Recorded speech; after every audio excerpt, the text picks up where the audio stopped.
आज हम बात करेंगे ऐसे क्लेम्स के बारे में जो आप लोगों को सुनना पड़ता है जब आप धर्म के पथ में हो, जब आप भगवान पर विश्वास करते हो या फिर जब आप शास्त्र को फॉलो कर रहे हो।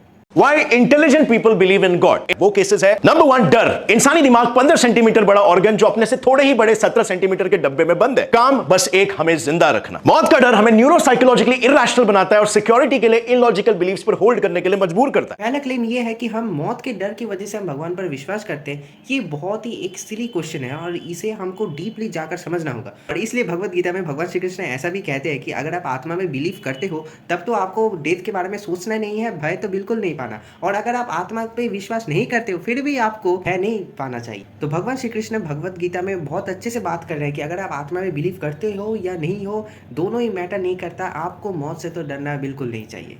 भगवत गीता पढ़ने के बाद हमें हमारे रियलिटी के बारे में पता चलता है कि हम आत्मा है और आत्मा ना ही जन्म लेती है और ना ही मरती है। भगवान श्री कृष्ण भगवत गीता के 2nd चैप्टर के शुरू में ये कहते हैं। लेकिन जब यहाँ पर ऐसा क्लेम हो रहा है कि हम मौत के डर से भगवान पर विश्वास करते हैं तो ये बहुत ही स्पिरिचुअल साइड से अगर आप देखें तो बहुत ही इलॉजिकल होता है, क्योंकि ऐसा कुछ है ही नहीं। क्योंकि भगवान बोल रहे हैं कि अगर जन्म और मृत्यु शरीर का होता है, आत्मा का नहीं। और काइंड ऑफ अगर मैं ये बोलूँ तो ये मोटिवेशन है, ना कि डर। और अगर कोई ऐसा सोचे कि ये जो आत्मा वाला जो कॉन्सेप्ट है ये पूरा ही अनसाइंटिफिक है, इरेशनल है, ये सब चीज़ें हैं, तो भाई देखो एक्चुअली हम क्या है ये साइंस भी अभी नहीं बता सकता। कॉन्शियसनेस क्या है, माइंड क्या है, साइंस भी हमें नहीं बता सकता। तो हमें कहाँ से जानने को मिलेगा? स्पिरिचुअलिटी बहुत ज़्यादा डेवलप्ड है इन चीज़ों के विषय में, आत्मा के विषय में, कॉन्शियसनेस के विषय में। हमारे शास्त्र जो बताते हैं, साइंस अब तक उस जगह पर पहुँचा भी नहीं है। सो ऐसा सोचना कि हम अगर आत्मा पर बिलीव करेंगे तो ये बहुत ही इरेशनल है, ये सोच ही इरेशनल है। नंबर 2, कंफर्मिटी यानी भेड़ चाल मेंटालिटी। बचपन से मेरे सबसे ट्रस्टेड माता पिता ने मुझे सिखाया कि भगवान होते हैं, टीचर्स ने दोहराया, दोस्तों ने रीइंफोर्स किया, समाज ने प्रचारित किया, गवर्नमेंट ने पब्लिक हॉलीडेज के जरिए ऑफिशियलाइज किया। मैं कौन होता हूं इन्हें चुनौती देने वाला? ओके, एक एक करके हम इसको ब्रेक करते हैं। तो पहले इन्होंने कहा कि कॉन्फर्मिटी की हमारे सबसे विश्वास जो हम लोग करते हैं वो है माता पिता, और उन्होंने बताया है। ठीक है, ऐसा हो सकता है कि आपको आपके माता पिता ने भगवान से परिचय कराया हो या फिर भगवत गीता पढ़ने पर आपको मोटिवेट किया हो, लेकिन ऐसा हर किसी के साथ नहीं होता। हर किसी के माता पिता उनको ऐसे ट्रीट नहीं करते। मैंने तो बहुत ज़्यादा ऐसा सुना है कि जिनके माता पिता विरोध में है, अगर उनका जो लड़का लड़की है, कोई भी अगर है स्पिरिचुअलिटी में फॉलो करता है, धर्म के विषय में जाता है, तो उन्हें माता पिता रोकते हैं। ऐसे एग्जाम्पल ज़्यादा है। और लाइक कोई ऐसा ही रेयर होगा कि जिसके माता पिता ने उसको सपोर्ट किया, धर्म के विषय में, स्पिरिचुअलिटी के विषय में उनको सपोर्ट करते हैं। ऐसा हमारे एटलीस्ट हिंदू समाज में तो बहुत ही कम देखने को मिलता है। और बाकी सबकी बात छोड़कर अगर मैं अपने दोस्तों को देखूँ तो मेरा जो एक ग्रुप है दोस्तों का, उसमें ऐसा कोई भी नहीं है जो शास्त्र के प्रति इंक्लाइंड हो या फिर माता पिता ने उनको बोला हो कि वो शास्त्र को पढ़े या फिर भगवान को जानने का प्रयास करें। नेक्स्ट इन्होंने कहा टीचर्स। एक एक पॉइंट को अच्छे से समझना बहुत ही ज़रूरी है। टीचर्स की अगर मैं बात करूँ तो मेरे पास खुद का एग्जाम्पल है। मैं जब क्लास 8 या 9th में पढ़ता था तब एक टीचर हमारे क्लास में थे। वो क्या कहते थे कि महाभारत फेक है, भगवान श्री कृष्ण बहुत ही गंदे हैं, पांडवों ने गलत किया, उन्होंने प्रपंच किया, कौरव अच्छे थे लेकिन एक्चुअली में भगवान श्री कृष्ण और पांडव भी गलत थे। तो ऐसा बहुत सारा कुछ उन्होंने ब्रेन वॉश किया था और क्लास में कोई भी नहीं था कि उनको विरोध करे सिवाय मेरे। और मैंने उनका विरोध किया था तो मुझे उन्होंने क्लास से निकाल दिया। तो वो बात छोड़िए, लेकिन बात ये है कि टीचर्स, यहाँ पर जो पॉइंट आता है कि टीचर स्कूल में जाते हैं, हम टीचर से बात करते हैं, ट्यूशन में जाते हैं, कोचिंग क्लासेस में जाते हैं, यहाँ पर कहीं भी ऐसा नहीं होता कि टीचर्स हमें भगवत गीता का वर्णन कर रहे हैं। ऐसा नहीं होता। तो टीचर्स हमें उल्टा, ऐसे कुछ टीचर्स हैं जो भगवत गीता को डस्टबिन में फेंक रहे हैं, ऐसा कोई टीचर्स है जो महाभारत को झूठा बोल रहे हैं। तो कहाँ से हम सीखेंगे टीचर्स से? तो दोस्त मेरे भी बहुत सारे हैं, एक ग्रुप ऑफ दोस्त है, लेकिन उस दोस्तों में बस मैं ही एक अकेला हूँ जो शास्त्र को पढ़ता है या फिर शास्त्र को जानने का प्रयास कर रहा है। और बाकी जो भी सारे दोस्त हैं वो मेटेरियलिटी बहुत सारा इंक्लाइंड है, स्पिरिचुअली एकदम ही इंक्लाइंड नहीं है और वो जानते तक नहीं है। और ज़्यादातर दोस्त मस्ती और मजाक में चलते हैं, मेटेरियल चीज़ों में मस्ती करेंगे, मजाक करेंगे, गालियाँ दे सकते हैं, एक साथ डीजे सॉन्ग में नाचते हैं, लेकिन शास्त्रों की बात करेंगे, भगवान से रिलेटेड बात करेंगे, स्पिरिचुअलिटी रिलेटेड बात करेंगे, ये तो बहुत ज़्यादा हो गया। नेक्स्ट इन्होंने कहा सोसाइटी वाला पॉइंट। तो सोसाइटी वाला पॉइंट और भी ब्रॉडर है। सोसाइटी में आजकल हम देख सकते हैं कि सोसाइटी में हमारा पूजा चलता है। जैसे मैं बंगाल से हूँ तो यहाँ पर बहुत ज़्यादा अच्छे से दुर्गा पूजा मनाया जाता है। तो काली पूजा, दुर्गा पूजा, ऐसे बहुत सारे पूजा यहाँ पर होते हैं। तो इंडिया में बहुत सारी जगह पर हिंदुओं के फेस्टिवल्स होते हैं और पूजाएँ होते हैं।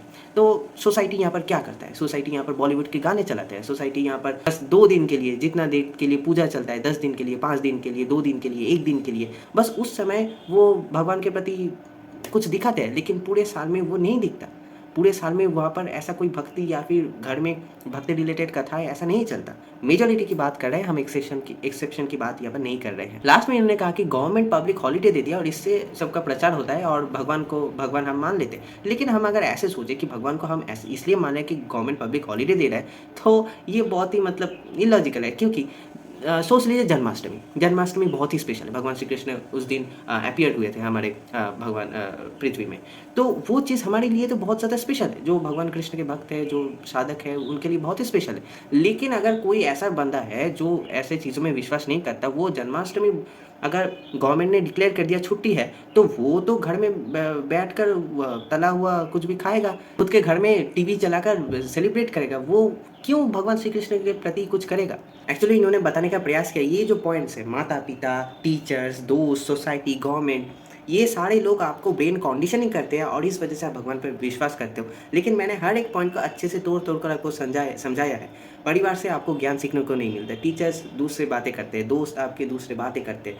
तो ये सारे पॉइंट कभी भी, मुझे तो एटलीस्ट मेरे लाइफ टाइम में कभी भी भगवान के विषय में किसी बाहर वाले से मुझे सुनने को नहीं मिला। Number 3, rewards. अगर मैं इस पर विश्वास करूंगा तो मैं एक अच्छा आदमी बनूंगा, भगवान की मुझ पर कृपा बरसेगी और मुझे इसका फल मिलेगा, इस जिंदगी में भी और मौत के बाद ऊपर स्वर्ग में भी। और अब मैं एक और अच्छा काम करता हूं, अपने करीबियों तक भी इसका प्रचार करता हूं। लास्ट पॉइंट जो इनका है वो है रिवर्स, कि हमें स्वर्ग जाने को मिलेगा, हमें ये करने को मिलेगा, वो करने को मिलेगा, रिवॉर्ड मिलेगा, ये मिलेगा, वो मिलेगा, और इस वजह से भगवान की कृपा मिलेगी, भगवान हम स्वर्ग जाएंगे, इस वजह से हम भगवान पर विश्वास करते हैं। तो ये भी बहुत, अगर मैं सनातन धर्म के पर्सपेक्टिव से अगर देखूँ तो ये बहुत ही इलॉजिकल है। तो भगवद गीता में भगवान श्री कृष्ण ऐसे बहुत सारे स्टेटमेंट कहते हैं कि जहाँ पर हमें कुछ भी पाने का आकांक्षा नहीं करना है, डिज़ायर नहीं करना है, डिज़ायर को हमें कंट्रोल करना है। जो डिज़ायर है वही रूट कॉज है हमारे सफरिंग का। और ये जो डिज़ायर है हेवन जाने का, हेल जाने का, ये हेल कौन जाता है, जो भी है, हेवन जाने का, भोग करने का, रिवॉर्ड्स पाने का, ये सारी चीज़ें भगवद गीता कहते हैं कि अपने डिज़ायर को कंट्रोल में रखो। जितना अपने डिज़ायर को कंट्रोल में रखोगे उतना ही सफरिंग आपका कम होगा। तो अगर भगवद गीता के पर्सपेक्टिव से अगर मैं बात करूँ तो ये सारे जो पॉइंट्स है ये सभी नल एंड वॉइड हो जाते हैं। और पूरे भगवद गीता में भी स्वर्ग जाने का कोई भी मैप नहीं दिया गया है। पूरे भगवद गीता में बस यही बताया गया है कि अपने आप को जानिए, आप कौन है रियलिटी में वो जानिए, आप आत्मा हो, वो चीज़ को आपको एक्सपीरियंस करना होगा। अगर आप खुद को जान लेते हैं, आप भगवान को भी जान जाएंगे, क्योंकि आपसे भगवान अभिन्न है। सच्चाई का प्रचार करने के लिए कम्युनिटीज, रिचुअल्स, जनजातीयता, पॉलिटिक्स और रिवॉर्ड्स की जरूरत नहीं होती। वो तो बस है, हमेशा से थी और बस रहेगी। लास्ट में इन्होंने जो कहा वो बहुत ही मतलब अच्छा है कि सच्चाई को जानने के लिए प्रचार करने का ज़रूरत नहीं है। इसलिए सनातन धर्म कभी भी प्रीचिंग नहीं सिखाता। सनातन धर्म अप्रोचर होता है। जैसे कि श्री पुंडित जी ने कहा था, सनातन धर्म में कभी भी आपको प्रीचिंग नहीं सिखाया जाता। सनातन धर्म आपको अप्रोचमेंट सिखाता है। आप सनातन धर्म में अप्रोचर होते हैं, गुरु भी अप्रोचर होता है, प्रीचर नहीं होता। और ऑफ कोर्स लास्ट जो उन्होंने कहा कि सत्य जो है वो तो है, वो कभी भी चेंज नहीं होता। वैसे ही तो भगवान श्री कृष्ण जो है, परमात्मा जो है, परम ब्रह्म है, वो कभी भी चेंज नहीं होता, वो चेंजलेस है। मैं मिलूंगा आप लोगों से अगले वीडियो में, तब तक के लिए हरे कृष्णा।